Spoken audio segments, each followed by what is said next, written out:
This is the Paul McGuire Report. I'm Paul McGuire. On today's program, we're going to ask you the question, how do you know if you are under scientific mind control? Or how do you know if you have been programmed or not? Now, I realize those are extremely intense questions to ask up front in a program, but they need to be asked. And the other thing I would like to do before we get into today's program is issue a cautionary note. And the reason for that is that if you have been programmed, or if you are under scientific mind control, depending to what degree the programming has occurred, you need to be very careful. First of all, the disclaimer, I'm not a medical doctor, I'm not a psychiatrist. I'm a Bible teacher, so if you need medical advice or psychiatric advice, that I'm not giving, because that's not what I do. I would tell you just blanketly to consult a physician, but I'm going to also tell you better be very careful who you contact. Here's the point. We live in a world that most people alive don't understand the depth and to the degree of what is really happening. So in a sense, we live in a world of illusion. We live in a world that has been called the Matrix. And the basic idea behind the Matrix and living in a world of illusion, or with the advent of technology and computers, virtual reality versus real reality, is that you can be programmed scientifically to believe in things about yourself or about the external world which may or may not be true. That brings up the topic of cult programming. And maybe we'll start with the area of cult programming or mass mind control through television programming. I haven't decided yet. But I think that due to the nature of today's topic, I'd like to begin in prayer. And if you would join me in that prayer, I think it would be very, very important at this point. So, Lord Jesus Christ, many of us gather together now in prayer. And Jesus, we plead the blood of Jesus Christ over this entire program, over its contents, and we plead the blood of Jesus Christ over every listener, wherever they're listening to this, in the U.S. or around the world. And Father, we bind the activity of the principalities and powers and the dark unseen forces of wickedness in heavenly places. And we command those spirits to unlock and to be dispersed in the name of Jesus right now. We take authority over them.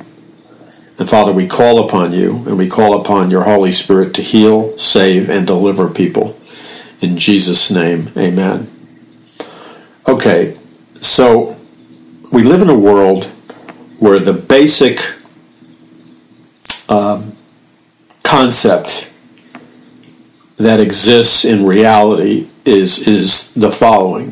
Well, it's actually two things, more than two things, but let's just take two things. First of all, we live in a fallen world. This is not the world that God created. It resembles the world that God created. But each one of us have a fallen human nature. Therefore, we're born into sin. And this fallen human nature and the fallen world that we live in whom the temporary god of this world is Lucifer or Satan, this all happened after Adam and Eve rejected God's command, rejected God's word, and then listened to the seductive words of Lucifer or Satan, who convinced them to disobey God and eat of the fruit of the tree in the middle of the garden. When they did that, they activated the law of sin and death, which changed their biological bodies, it changed their psychological beings and their spiritual beings, and it changed all of creation radically. So this world is a fallen world, and the people in it are fallen.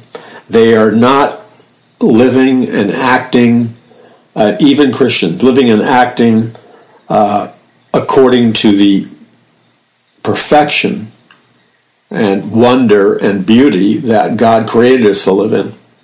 Because even Christians who have been saved still deal with the spiritual battle of a sin nature.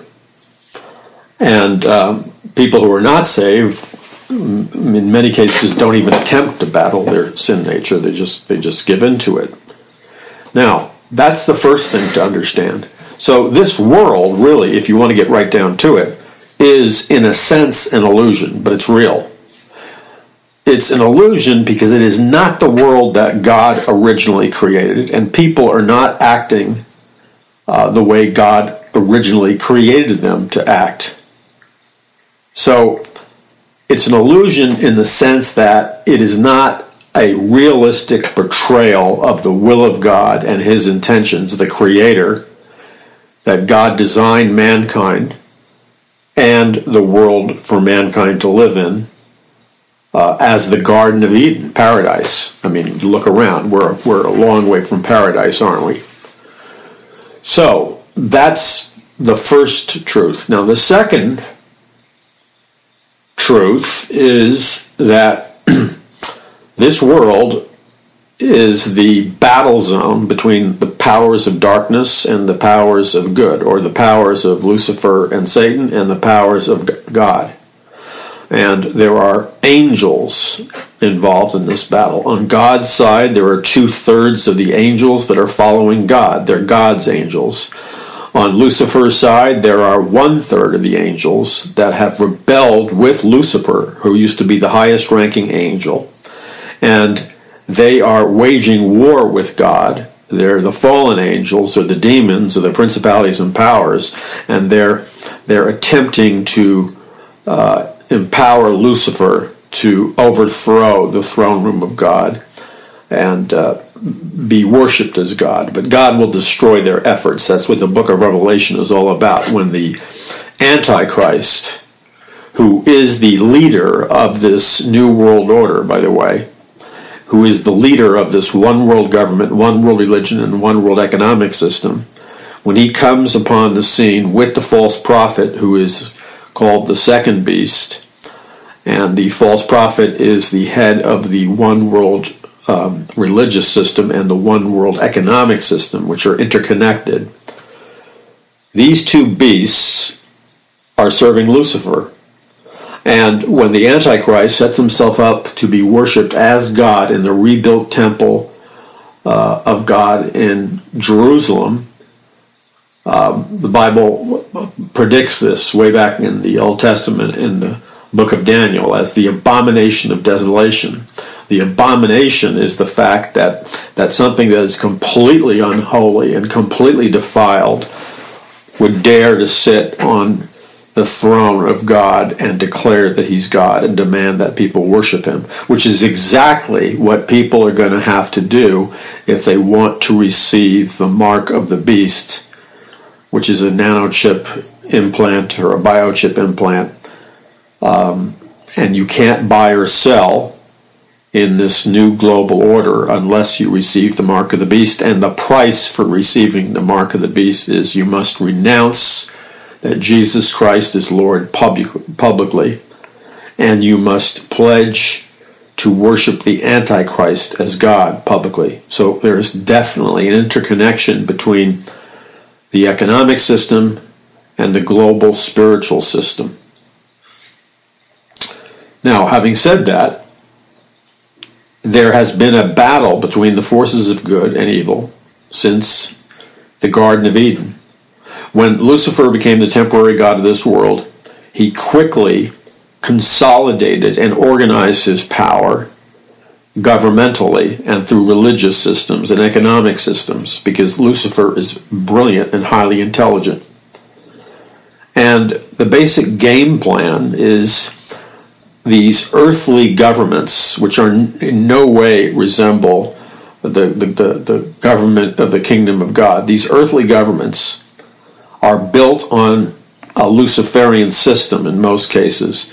And the Luciferian system is basically a spiritual formula in which the elite of whatever system we're talking about, beginning in Mystery Babylon, at the Tower of Babel, in ancient Babylon, the elite use various mechanisms to control and to brainwash the ordinary man and woman, the masses, into believing that the elite are gods and that they should be served and worshipped as gods. And they do this through an occult brainwashing process that involves, in ancient times, sorcery and magic and the use of drugs and music and other things. And the secret of Mystery Babylon is the same occultic secret that is at work in the world today. But people, because they have not taken the time to read God's Word and study it seriously, are blind to the secret. So beginning in ancient Babylon, the methodology of enslaving the masses was to brainwash them into thinking that their rulers were gods. And then they would use debt slavery through an economic system to get the people to be in debt to the elite, and then the elite would have to, then they would serve the elite as slaves. But the people would not consider themselves slaves. They would consider it their joyous spiritual duty to serve these god kings. And this is a Luciferian method of control that has been passed on throughout the centuries through secret societies and occult societies. So the usage of brainwashing, mind control, which back then was called, it was the same thing, but it was just called different names. It was called sorcery and magic and things like that. And then as the centuries passed, they began to merge the occult and supernatural powers of sorcery, of mind control, witchcraft, Satanism, true occult magic, and wizardry, etc. They connected the scientific, technological aspects of mind control with the supernatural aspects of mind control. And that's where we are today in the world. So if you're really talking about an in-depth analysis of what is scientific mind control, it always, when you get down to it, integrates a connection between the occult and Luciferian supernatural powers, along with science, technology, etc., etc. So, back in ancient times, like in the Pharaoh God King system of government, or ancient Babylon, and throughout the empires, the Mayan Empire, and we could go on, the Chinese Empire, you would have the masses under the control, mind control, of these emperors, these god kings. Now, they used certain techniques. So if we go all the way back to ancient Babylon, where we have to understand that the Tower of Babel was developed by Nimrod, and the Tower of Babel was this architectural worship tower that was pyramidical in shape, and it reached into the heavens. It was a very high tower. So the worshippers would go to the upper platforms of the Tower of Babel and conduct worship there, occult worship, which would involve the worship of the stars and the worship of occult deities. And the physical positioning of the people into the heavens was similar to the attempt by Lucifer to, as it says in Isaiah and Ezekiel, Lucifer's attempt to ascend into the heavens to be God. And so the people ascended into the heavens to conduct this Luciferian worship. And part and parcel of the Luciferian worship, there would be drug usage.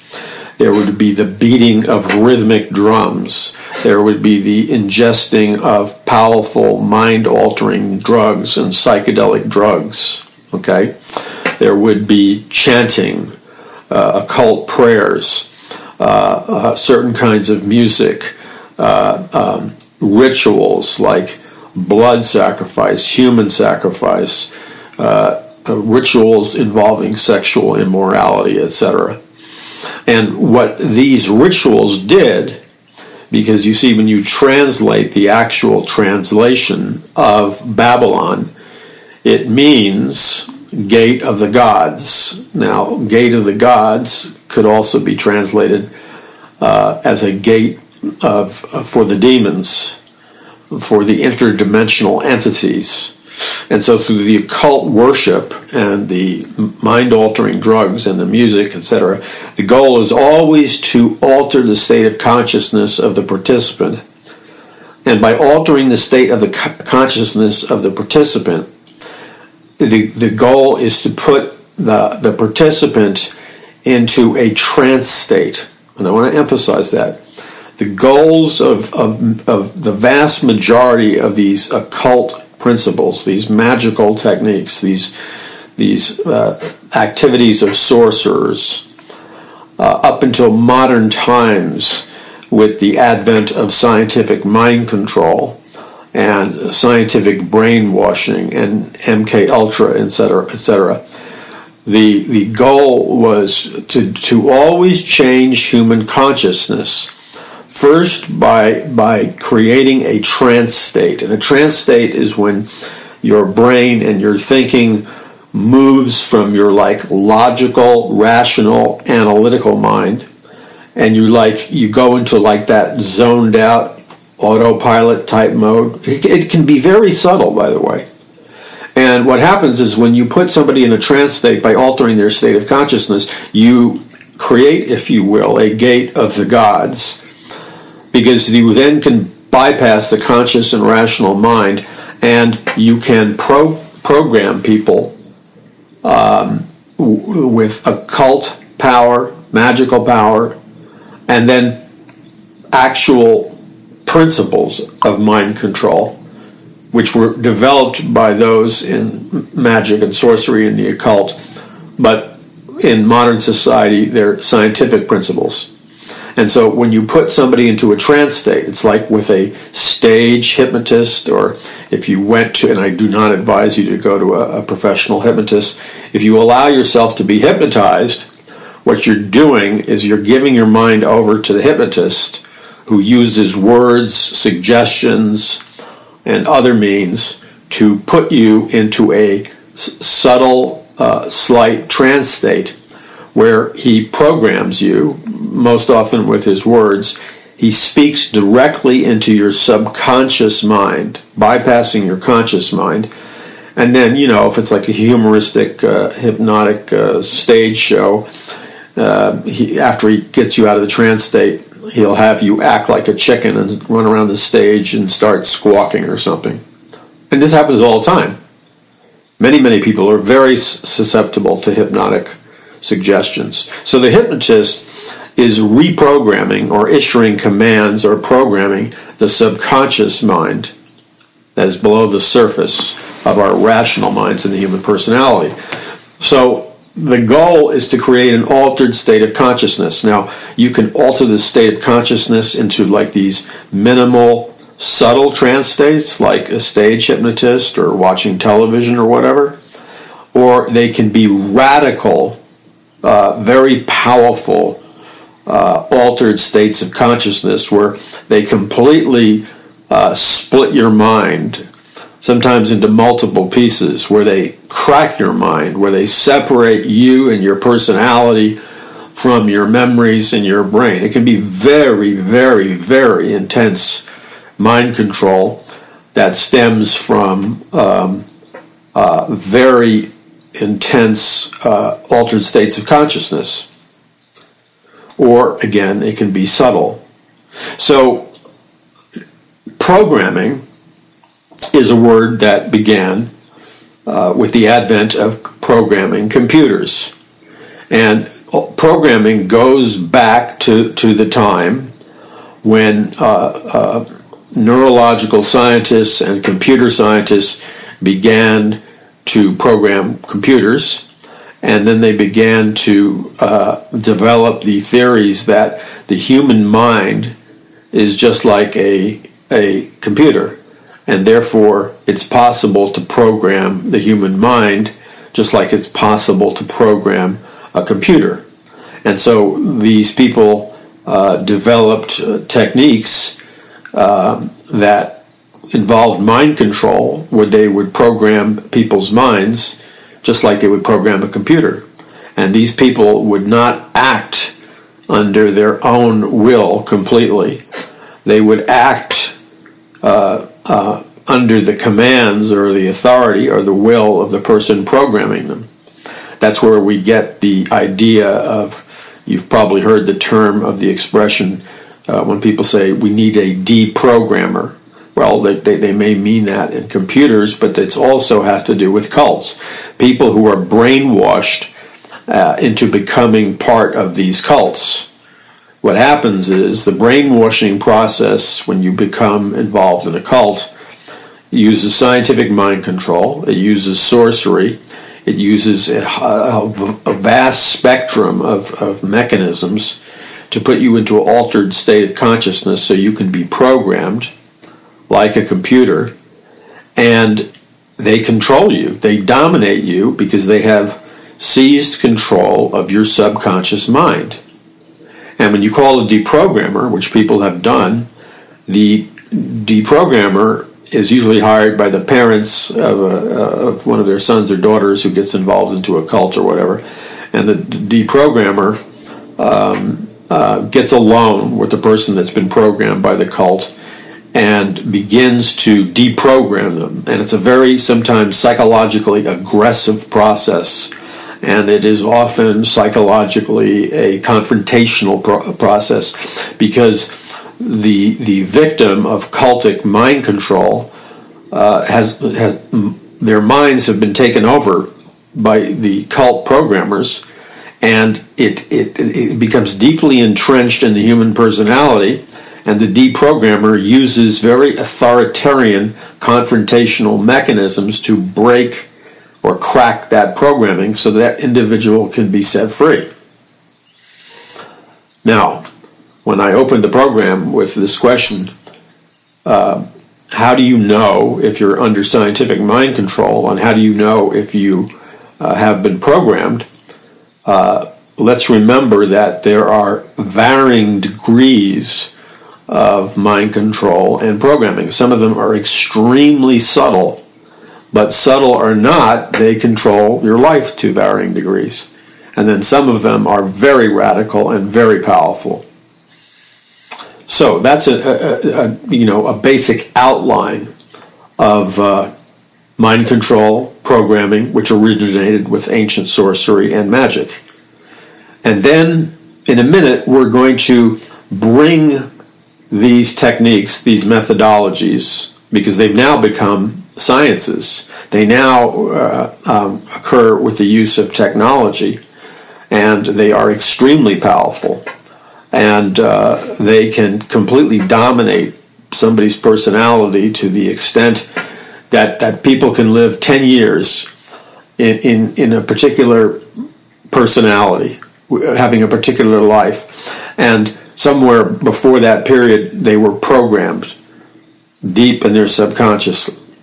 And their programming has been like hibernating in their personality. And yet they can see a visual symbol. Somebody can call them on a cell phone and repeat a short expression or a series of words, and then like pow, it's like a hypnotist using words to activate a command to squawk like a chicken or whatever. The series of words or the visual symbols act like a command, and they awaken the deep and powerful programming that has been lurking beneath the surface of this person's personality subconsciously for over a decade. And the next thing you know, this person is acting out and doing things that are sometimes criminal and very, very bizarre and strange. But they're unaware of it because they were programmed. And the programming occurs in their subconscious. And they can't always remember it. You're listening to the Paul McGuire Report. This is a very good program for you to send to somebody who needs it. And you know how to do that. You go to paulmcguire.us, that's paulmcguire.us, and you can send a link of this program on all kinds of social media. Also, we have the book at a 25% discount, Conquering the Matrix, which deals with conquering being under mind control or being programmed. And again, the book and this program are essential if you want to get to the answer of the question, are you under scientific mind control or have you been programmed?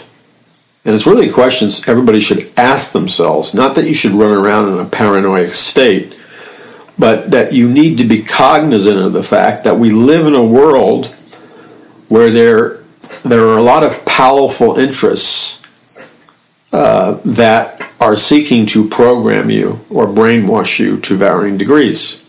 So visit paulmcguire.us, that's paulmcguire.us, and get yourself a copy of Conquering the Matrix. And also, we just have a couple of days left, 25% discount on a whole bunch of books up on the website, like Day the Dollar Died, Prophecy of the Future of America, Conquering the Matrix, Prophecy of the Future of America 2016-2017, but it continues on to today and beyond, and so many other books available for you at paulmcguire.us. We'll be back in a couple of seconds.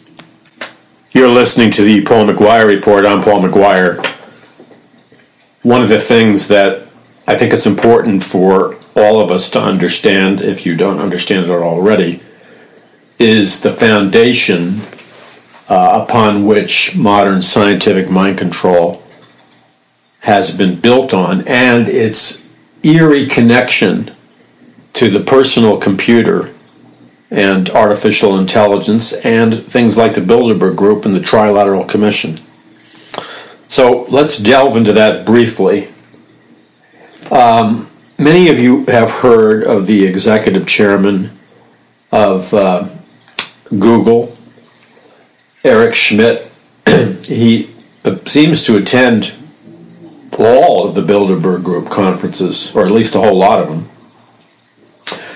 Now, Eric Schmidt is not only one of the top people at Google, or the top person at Google. Eric Schmidt is also a Bilderberger, and he's a member of the Trilateral Commission. So he is definitely on a financial level and on a power level, he definitely could be considered one of the elite globalists that we often refer to. The elite globalists who have a plan for this world in which they run it, they rule it, and I mean, they're not going to come out and admit it, but we're going to be working for them is a very polite word. We'll end up being their slaves.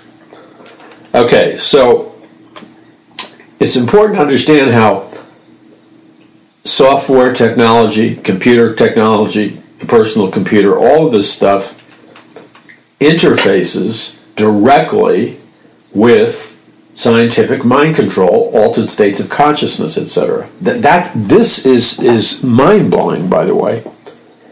And I've been on the trail of researching this for, oh, good grief.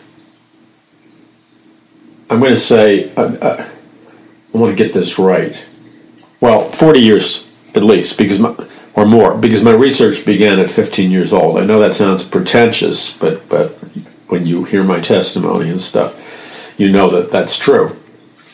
So Google is I'm not, well, Google appears to be, let's just put it that way, it appears to have a totalitarian side to it, like a science fiction totalitarian government.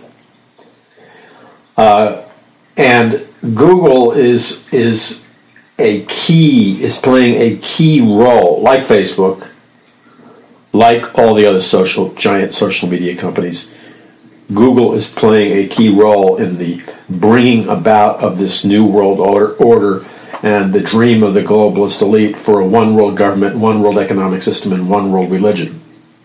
And in fact, there have been numerous reports in mainstream magazines of the connection that many of these companies like Google and Facebook and so on and so forth have, in terms of that they were funded by the CIA or they have a relationship with the CIA that's very, very cozy. I mean, let's take Jeff Bezos, the founder of Amazon, who, if he's not the richest man in the world right now, he's close to it. Ask yourself the question, how did Jeff Bezos, who just, relatively speaking, I mean, he has a track record, but he also seems to appear out of nowhere. Now, we do know, because it's a matter of information that was widely printed about in even the mainstream media, and that is that Jeff Bezos of Amazon got, I think it was $300 million or more, or at least that's the publicly revealed amount, from the CIA. Now, the official story is the CIA was just hiring Bezos to build them some kind of cloud technology or whatever. But Bezos, the head of Amazon, has been known to have CIA connections. Think about this. I mean, really, just think about this for a moment. You're never going to hear this kind of analysis in the mainstream media, but it's factually true. Why is it that so many of the most powerful men and women in the world, especially among the tech giants, the computer companies, the internet companies, the moguls, they have CIA money or CIA connections, or some other intelligence agency like DARPA or the FBI or whatever. So, and these connections, by the way, go back to the 40s, 50s, and 30s. Now, I'm not talking about the tech giants per se, because they're not that old, and the advent of the personal computer and a lot of the software is relatively new. So it did not go back that far. But computers, the CIA, mind control and stuff, that does go back to the 40s or before. So the CIA sponsored what was called the Cybernetics Group, which was formed by or it was promoted through the Macy's conferences in the 1940s and the 1950s. That's how far back they were thinking about this integration of technology. Now, they didn't come out of nowhere. These computer scientists, CIA-funded cybernetics group, they were the offspring of the Frankfurt School, which was that radical group of professors that wanted to have a communist revolution via radical transformation of the culture. So they were seeded by those ideas. And that's eerie when you look into who these people are and the philosophies they believe.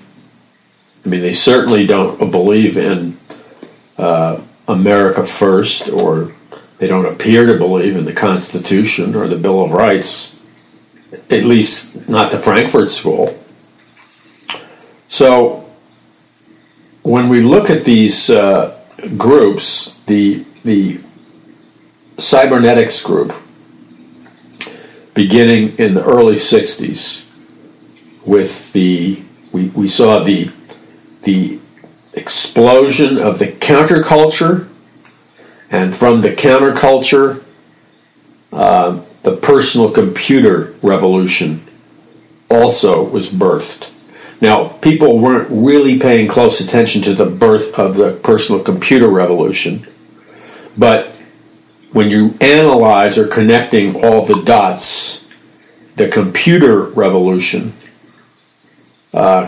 seems to have come out of the CIA's MKUltra program, which is connected to the Nazi mind control scientists' MKUltra program, which involved the use of shock, trauma, psychedelic drugs like LSD, mind control, sleep deprivation, repetition, brainwashing, and the magic ingredient is LSD.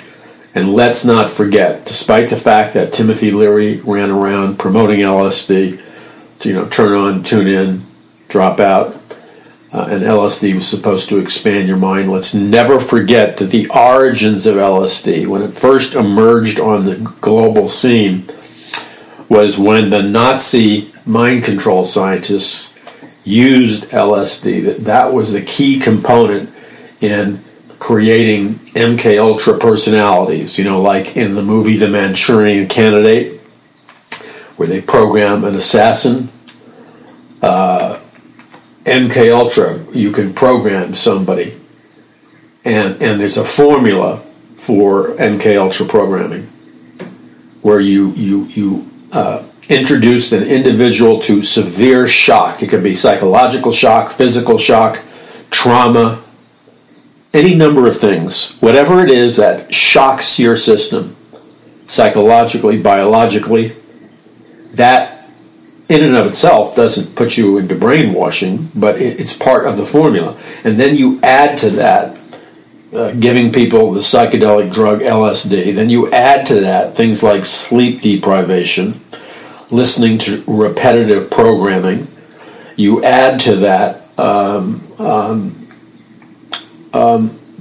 you tear down the personality, you rebuild the personality, you program the personality. Okay? That's what the MKUltra program does. So The Manchurian Candidate is a movie about that. The whole Bourne identity, super soldier thing, they don't really discuss it openly, but the implication is that Jason Bourne, of the Bourne identity, the reason he's such a hotshot assassin, super soldier, he has superhuman abilities in his intelligence, his fighting, his memory, the ability to speak multiple languages, and other characteristics. Well, that comes from real experimentation, and it's through the MKUltra program that these born identity people, they're out there. There must be 4 or 5 best-selling books on this whole MKUltra programming, and about 5 or 6 or 7 movies, if not more. I'm talking about major feature films with major stars that deal with the MKUltra program. Not necessarily the CIA's MKUltra program or the Nazis' MKUltra program, but the similar program. You can have the same program and you go from nation to nation and it has different names. So the 2 basic mind control programming that began with MKUltra through the Nazis and then allegedly through the CIA's MKUltra program was to create assassins, people who could be programmed to carry out political assassinations, or super soldiers. And then another key characteristic of the MKUltra program was to program people into being what they called sex slaves, or beta kitten sex slaves, which they were programmed to be both male and female, depending upon who the target was. They were like the ultimate. They were designed to fulfill the ultimate sexual fantasies of any individual, no matter how perverse and degenerate. And they use that avenue to get close to somebody of great power and importance, to bring that person down, to compromise them, to get secret information from them, and all kinds of things. So that program, you have a movie that's out in the theaters now, or was out in the theaters, called Red Sparrow, starring Nicole Kidman, and the entire movie is based on the Russian intelligence agency, and they had a secret program where they would program mainly women, but also boys, to be the perfect sexual companions to powerful people. And it was called Red Sparrow. But that's in all the mainstream movies. I mean, I don't know if people can connect the dots, but that's what it's about. You have the Jason Bourne movies.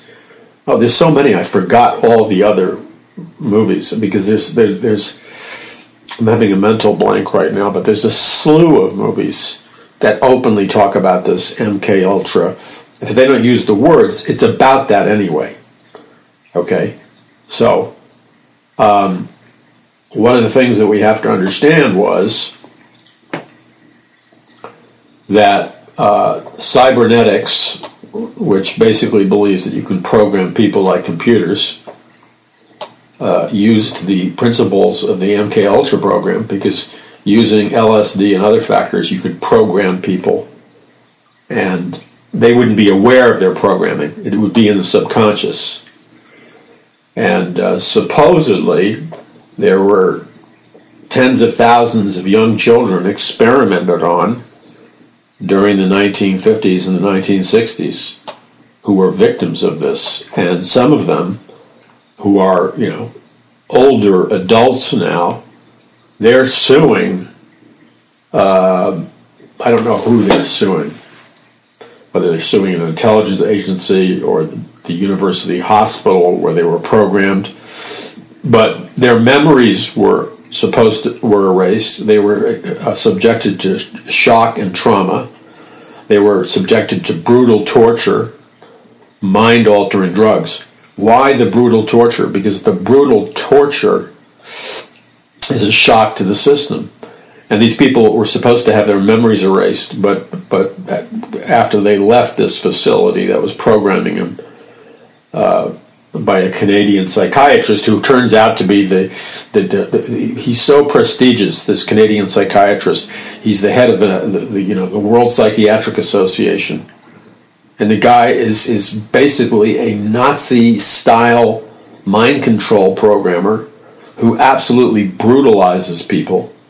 He ties them to in bed for like 6 months, drugging them in a semi-conscious state, playing mind control programming tapes. Then things like breaking bones, sexual assault. I mean, it's criminal. It's so demonic. It sounds like a depiction of hell on earth. And that's what these people did, and perhaps are doing. So, now we're backing off the MKUltra thing for a moment, and we go to two computer scientists, John von Neumann and Norbert Wiener, who were the heads of the cybernetics group. And their whole theory was the development of computers, especially high-speed computers. Did you notice that one of the key areas of discussion in the last Bilderberg group meeting in 2018 was the topic quantum computers? Why is the Bilderberg group talking about quantum computers? Well, quantum computers is practically synonymous with high-speed computers, which back in the 50s were linked to artificial intelligence. And the goal was to literally program the human race. So did you catch that? These people were planning this in the 40s and the 50s. Because the cybernetics group, way back then, was talking about high-speed computers and artificial intelligence with the goal of programming the human race. The Bilderberg group in 2018 is talking about artificial intelligence and quantum computing, which is, for all practical purposes, it represents new technology, but for all practical purposes, it's a higher speed computing system. So they're on to the same game plan. Now, the secret parts of the game plan, they're not going to talk about publicly. But Newman came out and said blatantly, there's nothing sacred about the human mind. And Newman said the human brain is just a machine whose functioning could be replicated and surpassed by computers. That's why these people can be so cold-blooded. And that's what we're dealing with now. This is the foundation. Computer scientist Marvin Minsky, way back in the 1960s, talked about computers and artificial intelligence. And then you have Ray Kurzweil, a big shot at Google, one of the key leaders of the transhumanist movement. And then we go back to Adolf Hitler, where a lot of this stuff, this dark stuff, pre-computer began. So this is what we're dealing with. Now, let's talk about some basic principles of mind control and programming the human brain. Let's just start with television. Television, and let's say television and film. Okay, feature films. Now, if you examine the influence of television and feature films over the last 30 to 40 years, you will see, well, you'll see it, but the people around you won't see it. You will see just how powerful a transformational influence the watching of television and feature films has had on the American population. It has literally reprogrammed numerous generations of the American population and programmed it with them with an entirely new belief system. It's a brainwash. Television, first and foremost, is not for your entertainment. I hope you get that. Television, the only purpose of television being entertaining is to entice you to watch it. So under the guise of laughing, under the guise of being entertained, television is a massive brainwashing machine. That's exactly what it is. Its primary purpose is it's a brainwashing mechanism. And the same with feature films. Now, let's give you a couple of examples, because there's variations to the mind control game being played by television and the brainwashing. There's variations to the game, but it's basically the same game.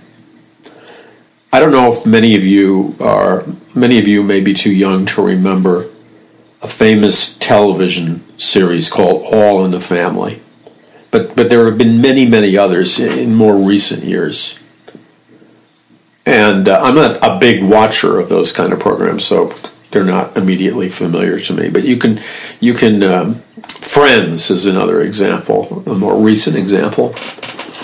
And so what these television programs did under the guise of laughter and humor is they took the audience, and the American audience had basically, I mean, there were variations in the American audience, but it basically had certain beliefs and programming regarding sexuality, marriage, family, patriotism, etc., okay? Especially in All in the Family. So All in the Family is written and developed by Norman Lear, who becomes a very successful television producer. But Norman Lear has an agenda with All in the Family. Archie Bunker is the person that they use as part of a mind control formula within the format of the scripts written for All in the Family. Archie Bunker, for back then, this was like during the Vietnam War, this is how old these programs were, but they went on forever. Archie Bunker was the stereotypical, at that time, blue-collar worker, not college educated, but he was patriotic, He was a Christian. He believed in traditional family values, etc., and he spoke them.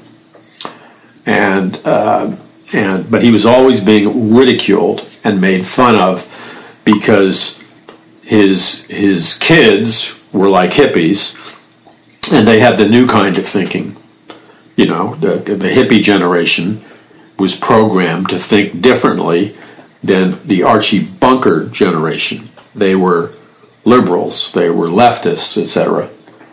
And so there were other characters that would come in and out, but what occurred within the writing of the screenplay is that the audience was being exposed to in a humorous environment, and it's very important in many cases to have a humorous environment because it lets everybody's defenses down.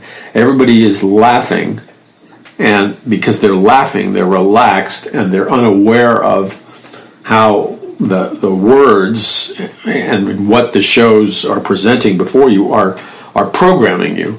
So Archie Bunker represents the fixed set of beliefs of Americans in earlier generations, which are quickly disappearing today. They're patriotic, they're God-fearing, they're believe in American values, Christian values, that kind of thing. His kids represent hippie values, okay? And so they're constantly in situations when they're in conflicts and arguing, and Archie Bunker is stubborn and bullheaded and stuff. But you see repetitively over watching many programs that very slowly many of Archie Bunker's beliefs begin to be changed through the interactions of his son and his son's girlfriend or wife or whatever. I don't know whether it was girlfriend or wife. And so what that program was, it's a social change. The program functions as a social change agent to use brainwashing, to use mind control, to transition people, persuasion, to transition people from one set of beliefs to the set of beliefs of Norman Lear is very liberal, radical, progressive ideas, and he wants everybody to have those belief systems. So he's transitioning people through his media, like All in the Family. Friends does it also. Many movies do it, where what you see, you're being exposed to transformational thinking. Okay. And you don't it really doesn't matter whether you're aware of it in your conscious mind, because I'm sure there was a huge percentage of the audience that was aware of the fact that their minds were being changed on a subconscious level by watching All in the Family and Friends and many other programs. But the deeper changes are always occurring on a subconscious level where you're being programmed. Okay? Now, you have to understand this from a giant picture perspective. You have to understand it from a global perspective. You have to understand it like if you were looking at a massive wall with billions of dots. You can't grasp it unless you can somehow sketch out and connect the dots of all the different stuff that's happening. So you have not just the All in the Family show, or Friends, or the latest TV shows. Now, we're talking about hundreds and hundreds of different television shows over a period of, I don't know, good grief, 30, in my lifetime, 30 or 40 years, less, okay? Where the overwhelming majority of television shows today, and it's increased. You know, there are some conservative, what you would call conservative television programs, like, what is it, Blue Bloods with, they're a Catholic family. They basically believe in most traditional American families. But if you look closely, they have been changed. They have been gone through the transformation because they have certain sexual values and other values that conservative Catholics certainly did not have 25 or 30 years ago. So they've been transitioned too. But comparatively speaking, they still represent patriotism, Americanism, etc., etc. But you know, what is Blue Bloods? It's like 1 out of 200 television shows. The amount of like television shows that have a conservative message is like minuscule. It's like less than 1%. It's like 0.05%. It's ridiculous. And you have, in the conservative television shows that are really popular, I forgot the actor's name, but I don't know if he's on the air or off the air or what, but he had a very popular TV show where he's like the manager of this giant camping store. And he's firing out very conservative statements and jokes all the time. And the heat is on the guy, you can tell. And they were going to take his show off there. I don't know if they did. But one thing you have to understand, this computerized media machine, like television, etc., despite all their babbling about diversity and tolerance, you'll notice that uniformly, without exception, all of these media machines that are constantly propagandizing about how important it is for us to be tolerant and respect diversity, that they have absolutely zero tolerance for any diversity except their definition of it, and they have absolutely zero tolerance of tolerance of anybody else's ideas except their own. And they will be absolutely ruthless and brutal if you dare to transgress. You will be fired in a nanosecond. So, all of these television shows, now think of this with me here. Think of the average mind. I forgot how many hours a day the average person in America watches television. It's a lot. And youth, it's a lot. It's diminished somewhat because of cell phones and computers. But they're basically sending out the same message in different ways. So they're still programming people. It's just they're doing it in a different way than television is. But we'll stay away from that a little bit right now and go back to television. So understand that all these shows, you have the characters in the show who are like the heroes, the popular people, the people in the show that are the stars.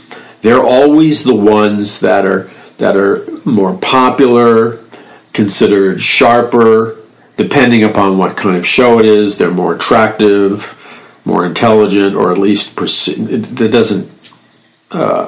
doesn't equate for many kinds of shows where the star may be not attractive, but in certain shows it does equate. So the dynamic is that the stars of the show basically, or almost all the stars are basically, they represent the point of view or the position of what the programming is all about. Programming you into believing and accepting a particular belief system, transitioning you away from conservative, Christian, family value belief system. These shows are about the business of working you over psychologically, brainwashing you, using mind control and other techniques to transform your mind. Now, older people, it's more difficult to do that because they're set in their ways.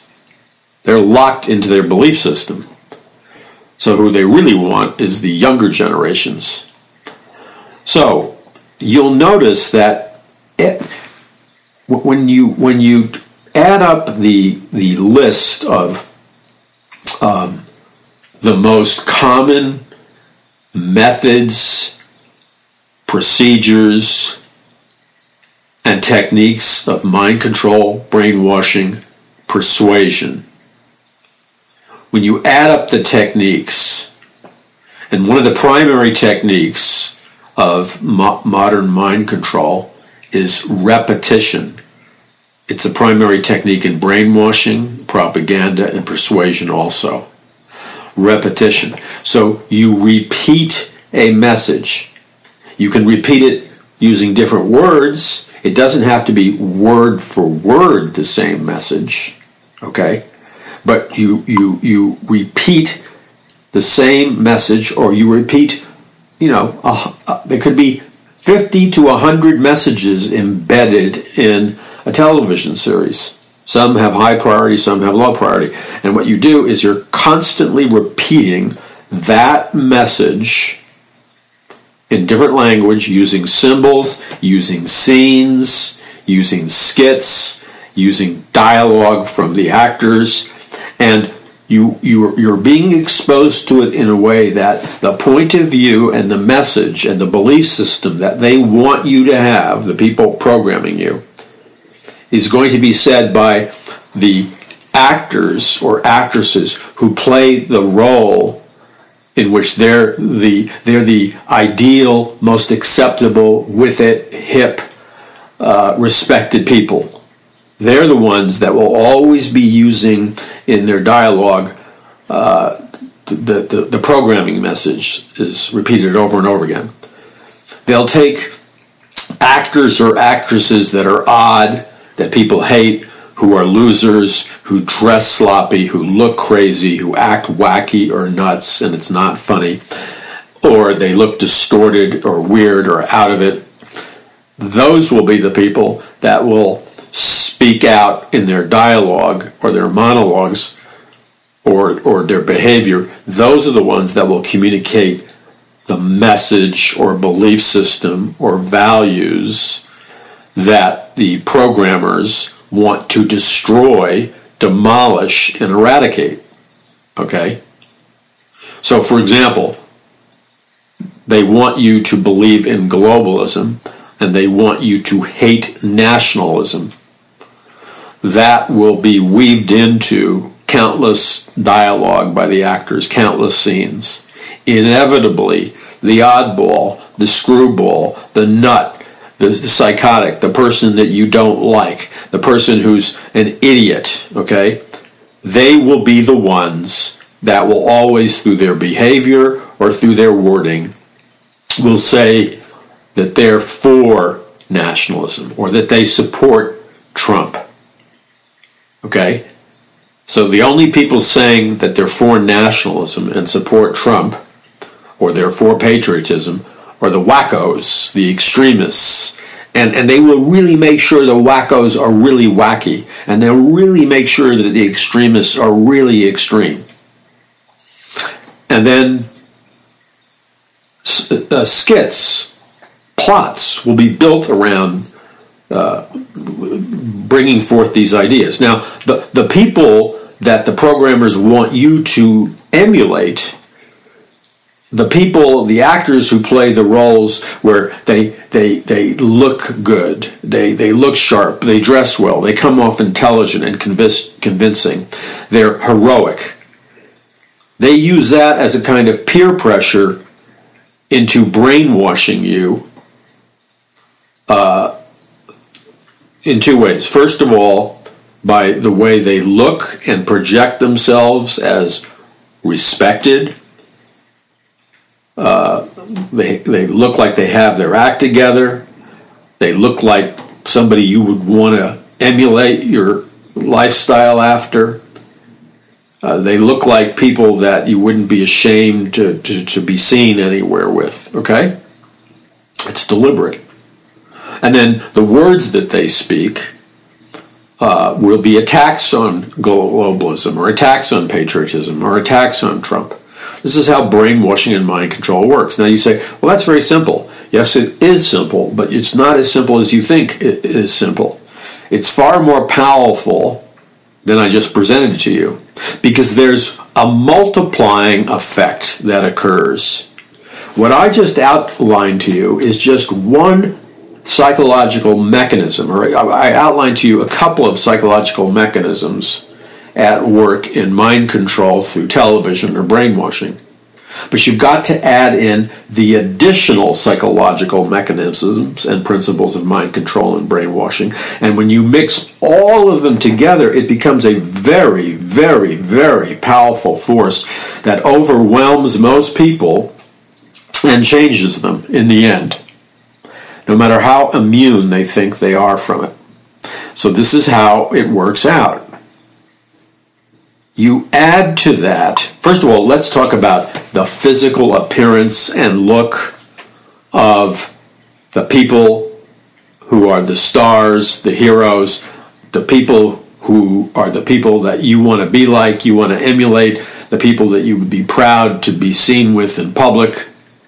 Those are the people whose images, just their images, the way they have their haircut, the way they dress, the way they carry themselves, they are the people to be looked up to, okay? And they're all using verbally language which is against globalism, is against patriotism, okay? So they, just by the way they look, there was a famous communications theorist named Marshall McLuhan out of Canada, and he coined the expression, the media is the message, or as some said, the media is the massage, okay?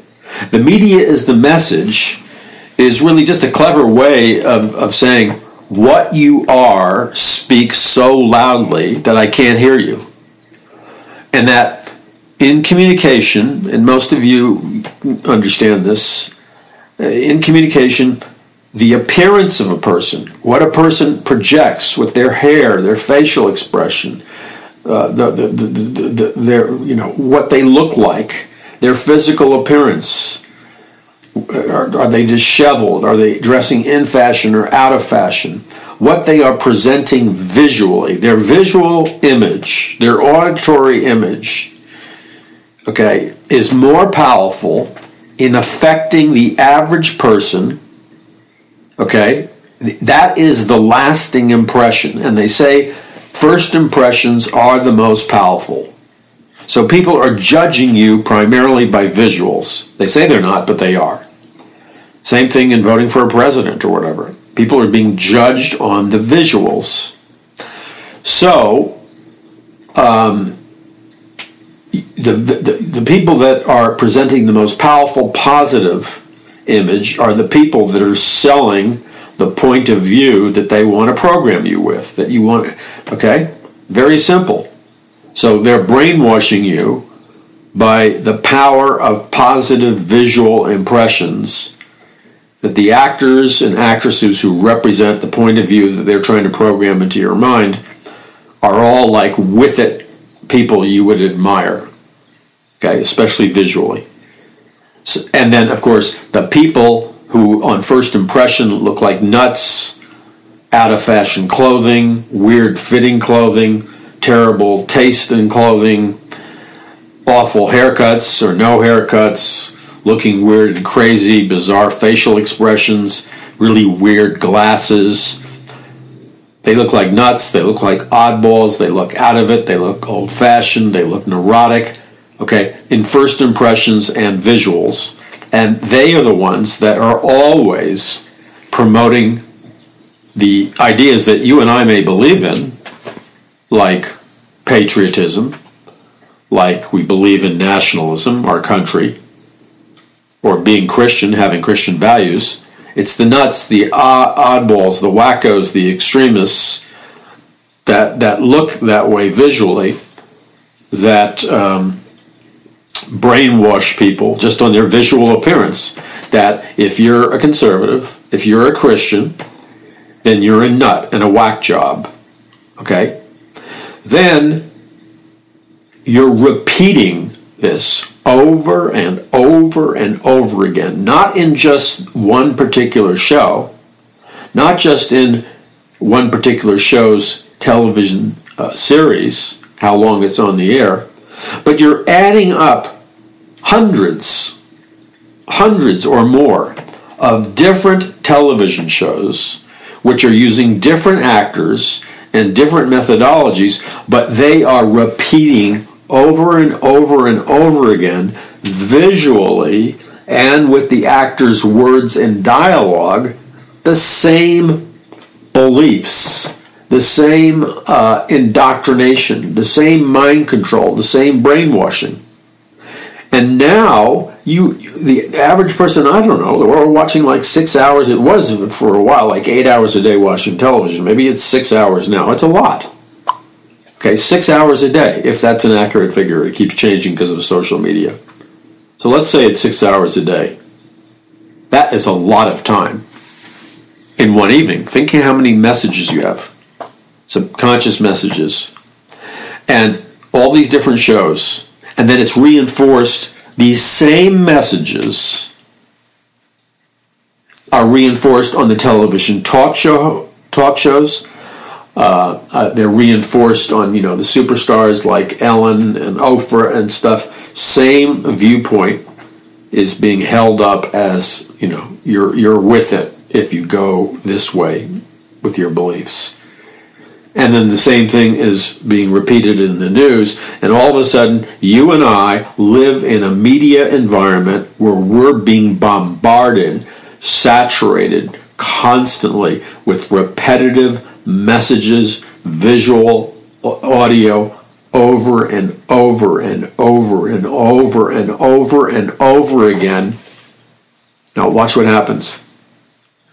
You're watching all this media, receiving all this input, reinforced by everything else, and then you take a period of years, you have watched so many hours, you have no idea, and then many of the hours you watch television, you're entering a semi-conscious hypnotic state or trance state because you're watching television late in the evening to relax, and it's helping you fall asleep.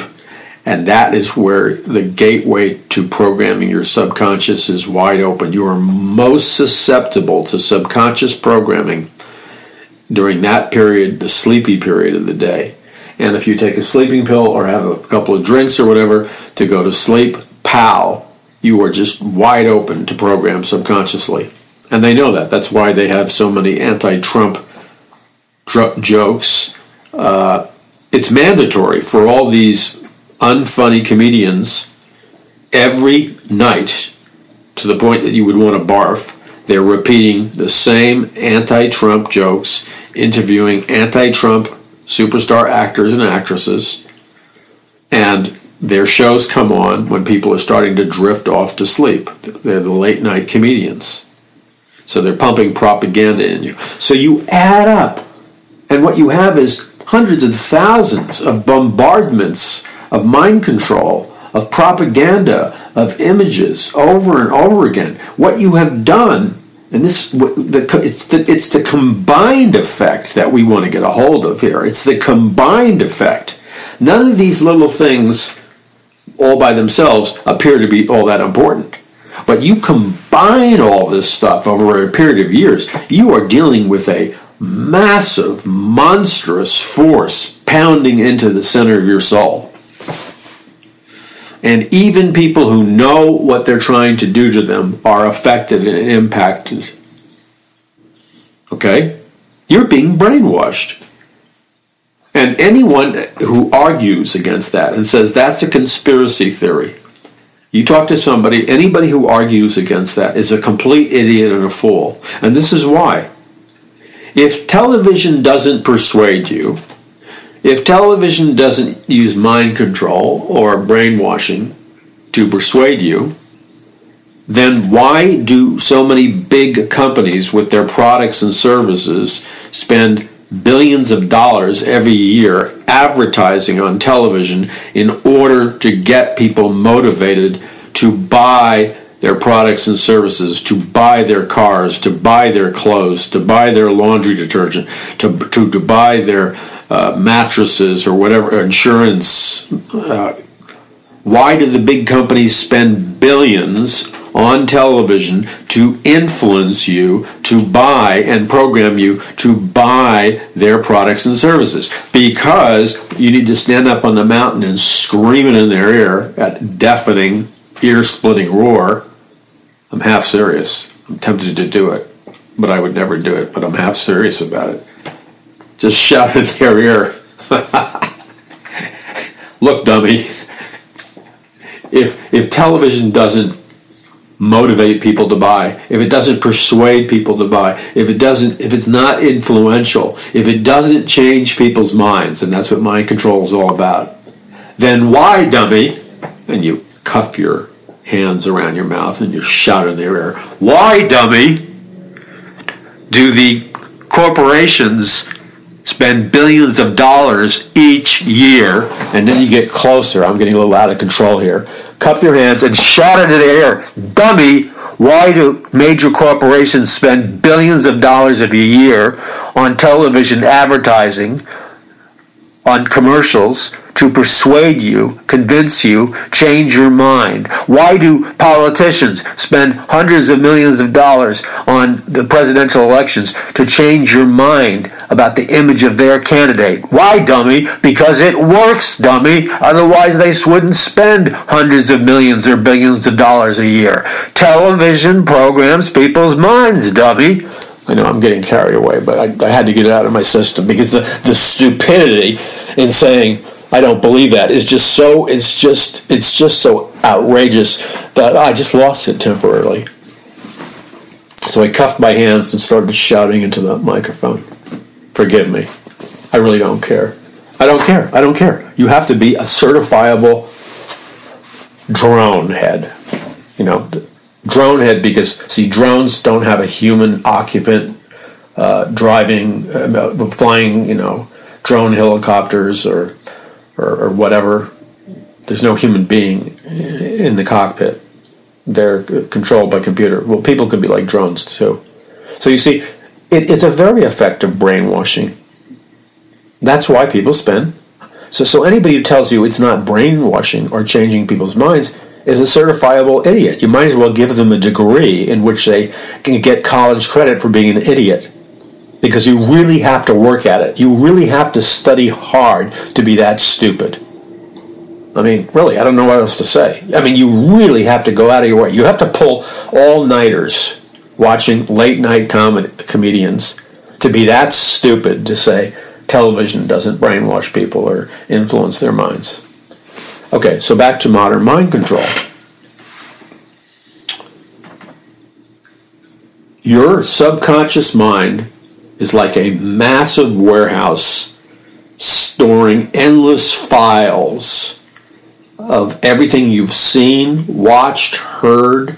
It's locked into your subconscious. And it's like a computer. So you're not driving in a warehouse with giant, shelves and stuff. It's computerized, it's miniaturized, but it's there. There's like a computer warehouse in your brain, and when your brain has been overwhelmed, which is another principle of mind control, to overwhelm somebody's brain, your belief system changes. Now let me give you a very simple example, which I would suggest to you is an irrefutable argument. It may be offensive because I'm going to talk about sex as delicately as I can and as PG as I can, but I'm talking about it in reference to society's attitude regarding something of that nature. So if you're a parent, you're going to have to turn your the sound off or whatever. And I'll try to make it like 3 or 4 minutes where I use... I'm really going to make it very sanitized, but I just want to give people an alert. Because it has to be discussed, okay? And in terms of discussion, it's moderate, but it's still, PG. So you may have your child go in the other room if possible, or whatever. Okay, so now let's begin this. Society's attitude towards premarital sex. Okay, we all know how it started out. We would begin to see movies and television shows. First it was movies, because movies always push the envelope first, it seemed. Today it's different because they have episodic television, which pushes the envelopes. And it was considered very radical, very immoral, and very noticeable whenever you would have two characters in a film or television show engage in a sexual relationship outside of marriage. And what they presented visually, by today's standards, was extremely modest. And I remember as a young man and a young boy being profoundly affected by the following. And many of you guys or gentlemen out there might know what I'm talking about. If you're of a younger generation, you won't be able to relate to it. But in its time, you see, it was breakthrough promoting of certain ideas. So, I remember as a young boy, my parents were atheists and stuff, but they still would not let me see certain films or TV shows, and that was a long time ago. A long time ago. Okay, so I remember seeing the James Bond movies. Now, James Bond movies were marketed as, all-American fun. So, I think most Christian parents, I don't know, I wasn't a Christian back then. I would think a lot of Christian parents were taking their kids to the movies to see James Bond movies. I don't know, maybe that's not true. But there was something in the formula of the James Bond movies which went as the following. There would always be an attractive female in the movie. Okay? And so there was James Bond, there's an attractive female, and then there would be the obligatory sex scene, which would usually not involve anything of a physical nature. It would be it would be a brief thing, something to the effect that you saw a bed and the two of them were in it, they weren't doing anything, or they would walk together into the bedroom, and so, the female actress would drop her bathrobe. You wouldn't see anything except, the bathrobe dropping to the floor, starting at the level of her ankles. Not so you're only seeing a bathrobe fall from her ankles down to the floor. It was all suggestive, but the message was loud and clear that James Bond, this hyper-masculine male, that young teenage boys and pre-teenage boys identify with subconsciously. It's a role model. You may think, well, do you not know? I mean, it's a role model because it's a heroic male, okay, at least in that generation. So it goes into your head that part of being a male is to be sexually promiscuous, like James Bond, and to think nothing of it, because that message is very powerful. And even though they didn't show anything back then, the message itself was powerful and helped to change society. And that's just one example. There are countless others with different films and everything else. Okay, so then, incrementally, you begin to see more of this on television and films, and it has steadily increased. They used to call the films, they still do, I guess, date movies or whatever. But I will tell you, ladies, that some of the most offensive and sexually oriented content and vulgarity is in these chick flicks, okay, with the female comedians. I mean, it's some raunchy stuff. And so that's another example of people being disarmed because they're laughing but it's interspersed with messages that are contradictory to our belief systems. All right, now we can. That's the end of the material that would be objectionable to young children. Okay, that part is ended. We'll discuss the theme, but without being specific. So, wait. Let me put a comma on that. We need to end this theme and message, so it's still not ready for children to listen. Okay. So, what this did is it over the decades, and they keep it up today. Over the decades, the average person, whether they realize it or not, depending upon what age group they're in, is bombarded. Their minds are saturated with messages which, first, they desensitize the viewer of TV and film into thinking, oh, it's no big deal for a man and woman to be in bed together outside of marriage. Because you're seeing it thousands and thousands of times. Repetition is key in brainwashing. And then finally, you're desensitized, and then your subconscious mind moves into the area that you accept it. So you're no longer fighting it. You may say, even Christians today will say, well, I don't believe in that and I don't believe in this. Consciously, but subconsciously, they've accepted it. And the transformation has been made in society. Because this is now not even really an area of discussion.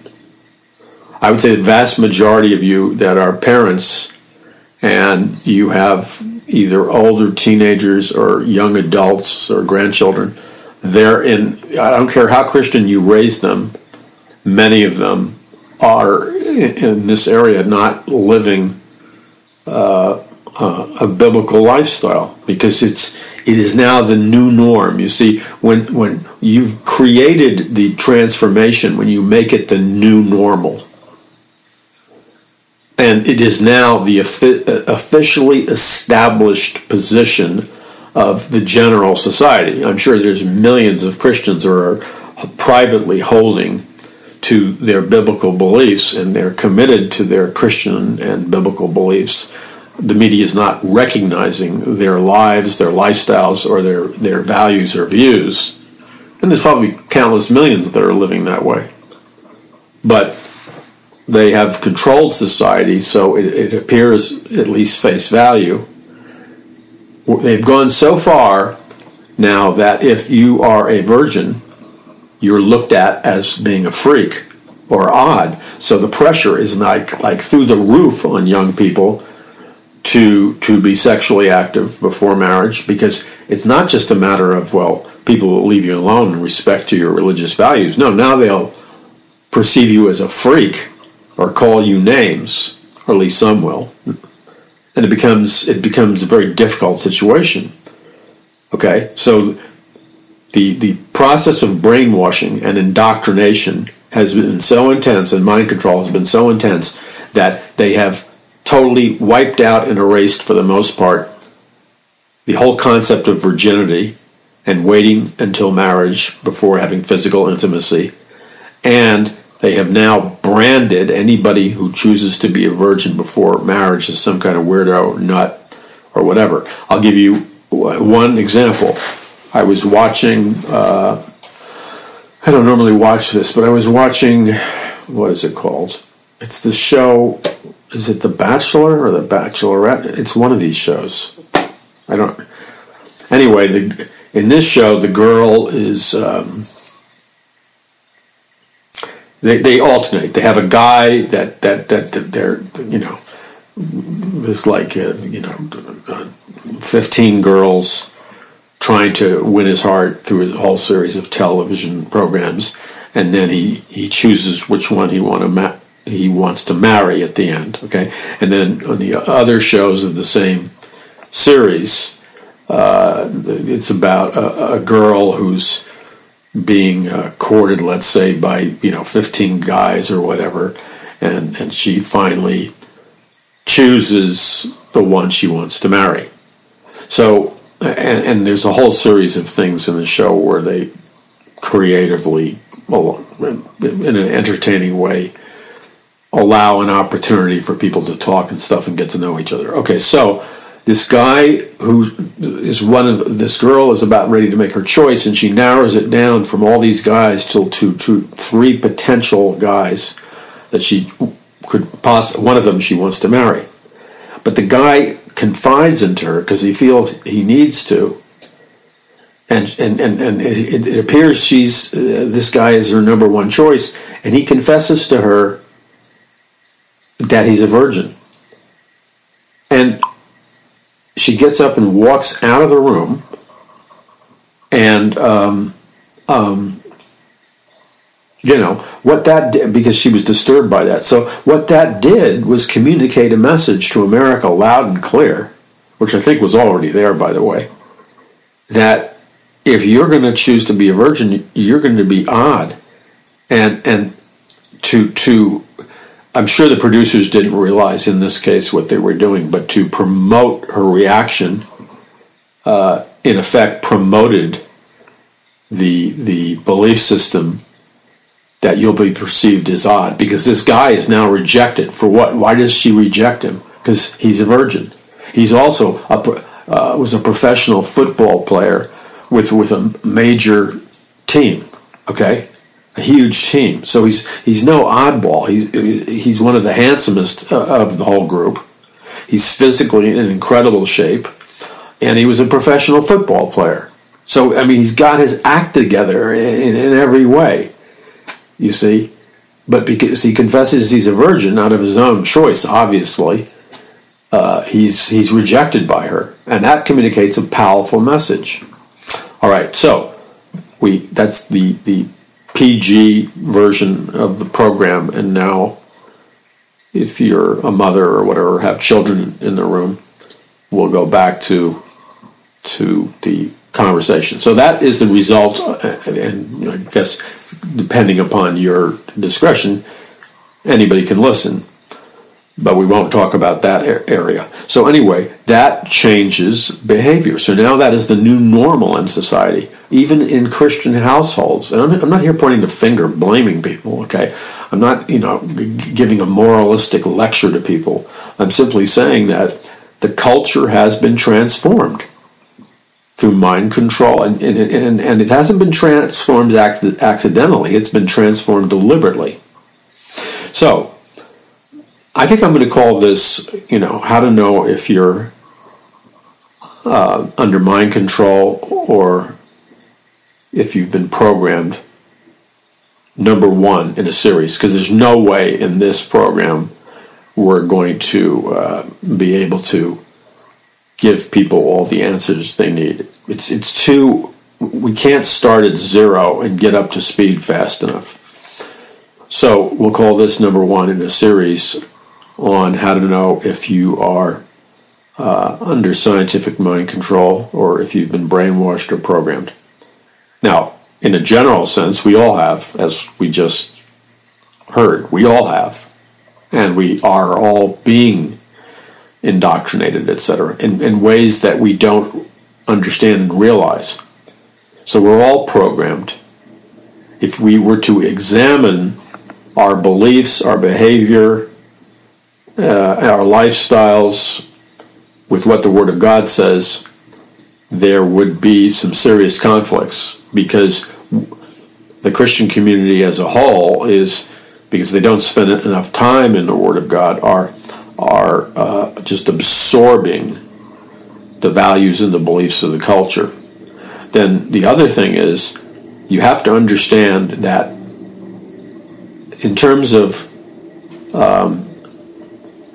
breaking down the traditional family unit,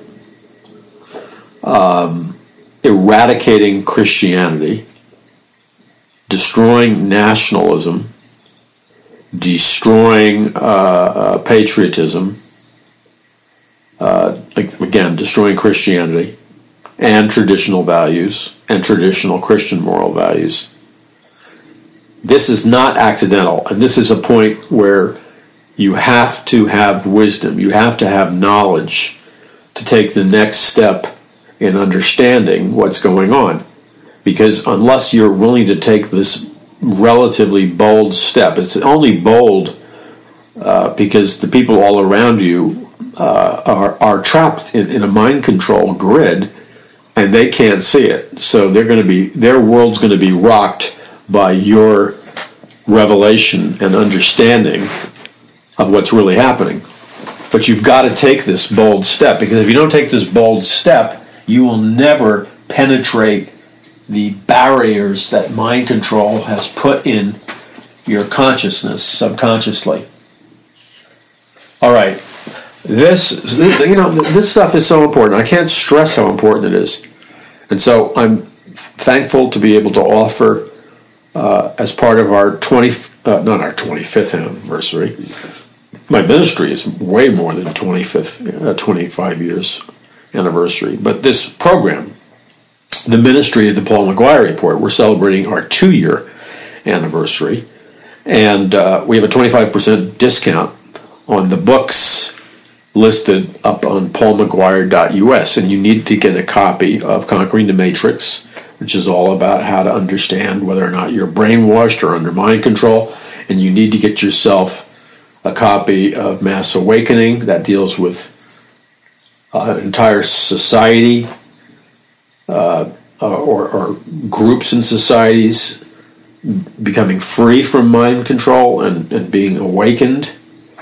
The Day the Dollar Died, A Prophecy of the Future of America, where I talk about this subject and popular culture, like the Beatles, the Charles Manson family, and how this all connects to what I'm talking to you right now about. And so go to paulmcguire.us and get yourself a copy of these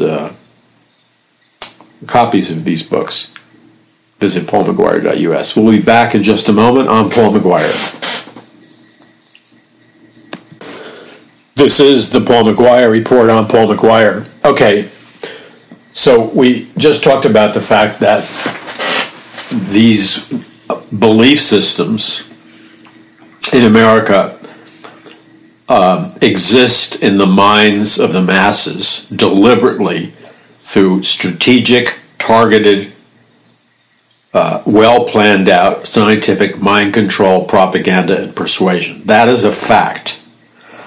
And the only way you can deal with people who challenge you on that is this is why Christians end up looking dumb and they're not respected.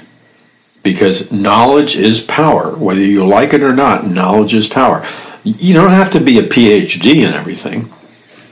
But if somebody says, I don't believe that, you need to be, this also builds your faith, and it builds your security in your belief system. You have to have knowledge of the facts so that if somebody challenges, and people challenge me constantly, you have no idea, and I'm not going to get out a violin and have you all cry for me. I'm not going to do that. But look, I get challenged constantly. You have no idea. Don't feel sorry for me. I chose it. It's part of being on the front line. But you have no idea. You know, there are certain environments that I'm in. The environments where you see me speaking to a conference and everybody's laughing and they obviously are accepting what I'm saying. And on television programs where the vast majority of the time, with some exceptions, people are in agreement, basically. They may challenge it a little bit, but they basically accept what I'm saying, and I'm viewed as a respected authority figure in many circles. So that's what you see a lot of me when you see videos and television programs I appear on and conferences that I speak at. And then, you know, I'm on the hit list of the radical left, and of course they cherry pick me and attack everything that I say. But, you know, that's like, I don't really care. So, but the why I was laughing is because, you see, the video exposure and all that stuff is it's a subculture. It's a large subculture, but it's a subculture in everyday reality, interacting with relatives, family, friends, associates. I mix with the same people that you mix with. And not everybody is going to give me a standing ovation for what I'm saying. You know, I mean, I don't want to damage certain private areas. So, but the thing is that I'm laughing because it's so sad. That's all I can do is laugh. It's sad, but you know why I'm laughing, because you experience it too. You bring up a topic, you drop your guard for a moment. When you're opinionated like me, and you must be very opinionated, or you wouldn't even listen to the program. You express your opinion sometimes when you shouldn't, and then they accuse you of being a conspiracy theorist. And depending upon how good their relationship is with you, they'll be kind of they'll have kid gloves on. But basically, they think you're a conspiracy nut, and you believe in conspiracy theories. And inevitably, it's very hard to deal with people that you know and have friendships with and relationships with, because you don't really, you can win the argument. I could win the argument 100% of the time, but I would destroy the relationships. I would have loved ones, family members, people I know never talk to me again. So I'm very careful, because I can win arguments, and I have done my homework, which some of them can argue, but all of them haven't done their homework. So I don't want to go around destroying relationships and stuff. But every once in a while, you let your guard down. Like I did the other day. I won't tell you what I did, but I get this email from a loved one. And dear God, what's going through my mind is like, they sound like they're in a cult, okay? But really, the cult that they're in is the cult of what you're watching on television every night. This mass hysteria. I was sarcastically going to call it the anti-Trump cult. And so I just kind of, I was trying to break the ice, which was a mistake, because I've learned from experience, and you probably have too. And people say, well, that's a biased and prejudiced mark. This is what I've learned, is that the current generation of liberals and progressives and leftists are not like the ones that I grew up with, and they're not like the ones that I was. They're very insecure deep down inside, and they can be very bold and in your face and aggressive in accusing you of all kinds of stuff. But if you dare to just calmly and politely refute their position with facts in a calm way, they go berserk. So I've learned the hard way. I've learned to, when dealing with that, I've learned to be very careful and recognize that they become upset very quickly. It's not an equal playing field. And if you think it's an equal playing field, which I don't think you do, you understand exactly what I'm talking about. So anyway, back to the general thing. The power to this, our society has been deliberately transformed. It's been deliberately conditioned, brainwashed. The principles of mind control have been deliberately aimed at American society. All the transformational techniques, okay? Our society, America, European Union, Australia, New Zealand, and nations around the world are the products of scientific mind control right now, propaganda and brainwashing. That is the truth. And the proof is that if you do your homework, you can come up with documented examples of this. The existence of the Frankfurt School, which were a group of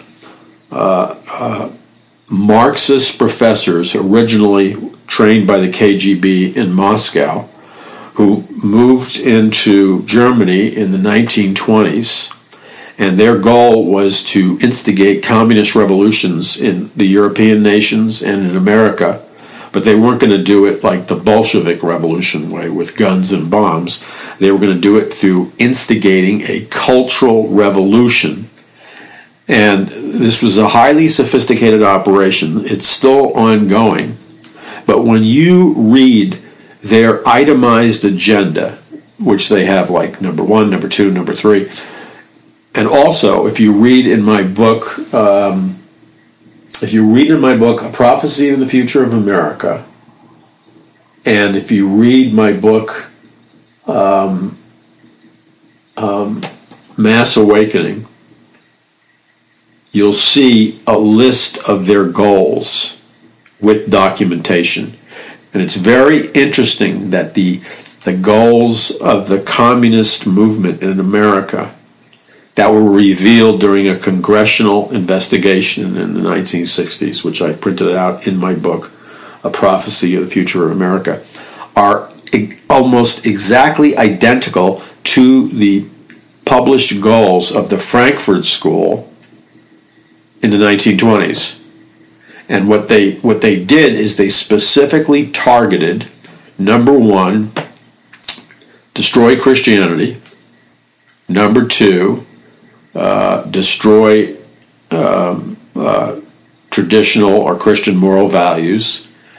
Number 3, destroy nationalism or patriotism.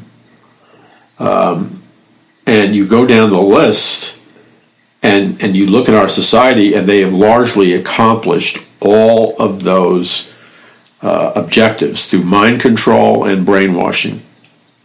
Okay? They wanted to destroy a Judeo-Christian, Bible-based society, which is what America was, and turn it into a pagan, sexually immoral, communistic, Marxist, globalist state, which is what they're well on the way to achieving. And they've done that through mind control, brainwashing, propaganda, and persuasion. That's how they've done it. And it's been deliberate. And anybody says to you, well, that's a conspiracy theory, needs to take their head out of the icebox, because, no, it's not a theory, it's a fact. And I'll give you an example. In a congressional record dated 1963, which I have this all printed out in my book, the 45 Communist Goals as read into the congressional record, 1963. And basically, they were a list of the current communist goals in 1963, given by one of the remarks of Honorable A.S. Herlong Jr. of Florida in the House of Representatives. And some of the goals were things like, it's interesting, they dealt with trade treaties, but let's get to personal ones.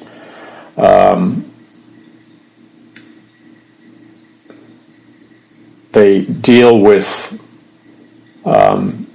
brainwashing and mind control. So, for example, number 17 on this list of communist goals is this. It's very important.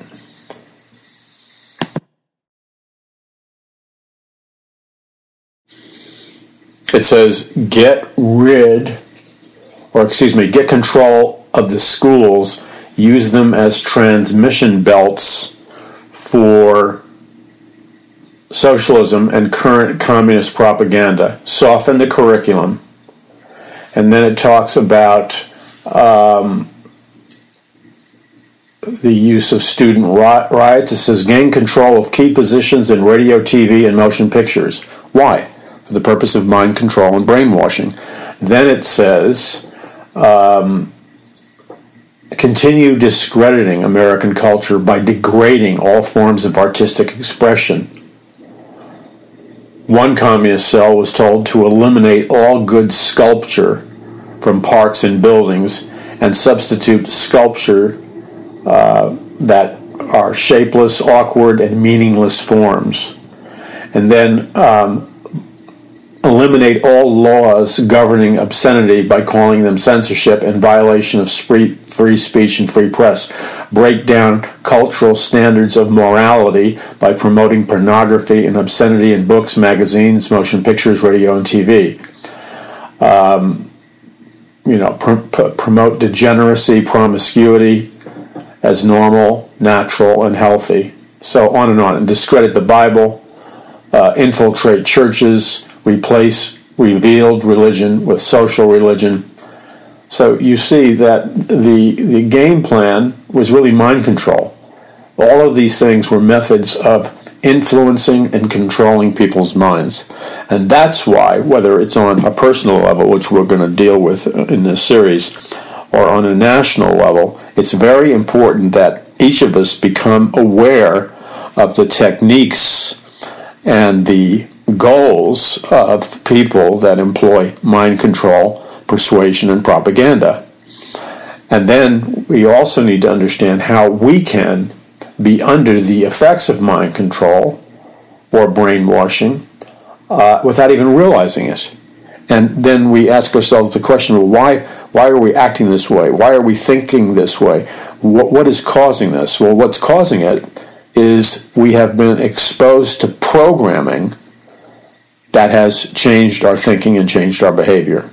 You're listening to the Paul McGuire Report. I'm Paul McGuire. Spread this message far and wide and visit paulmcguire.us. That's paulmcguire.us.